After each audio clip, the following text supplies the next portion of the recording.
up YouTube family, welcome back to another video. Today I have this delicious, tender and mouth-watering curry goat recipe for you guys, so stay tuned.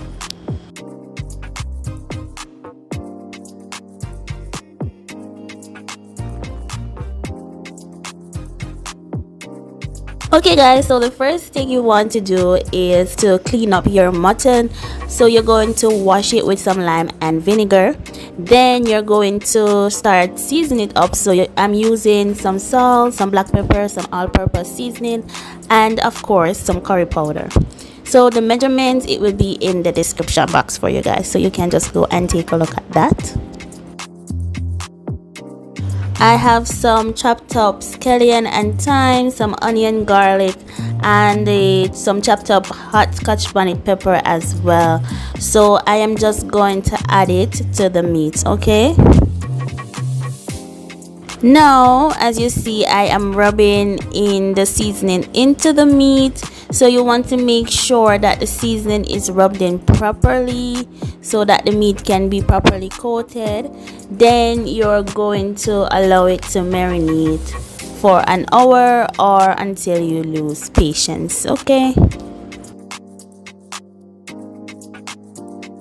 after the hour has passed or so, you are going to start cooking. So you're going to pour some oil into a pot.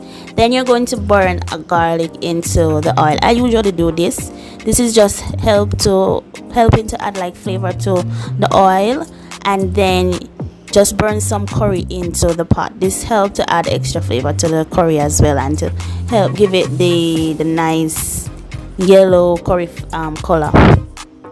Right, so I use about 1.5 teaspoons of the curry powder, and then you can add a little bit more or less. It's up to you. That's how much you want to add, but just ensure that you add some of the curry powder into the pot. Now you can go ahead and add the mutton into the pot and allow it to pot cook for a few minutes.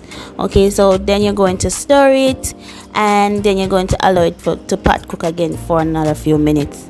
Okay, yes, so after you see it going down a little bit, then you can go ahead and add a good amount of water into the pot, and then you're going to allow the mutton to cook for about an hour or until the meat gets tender.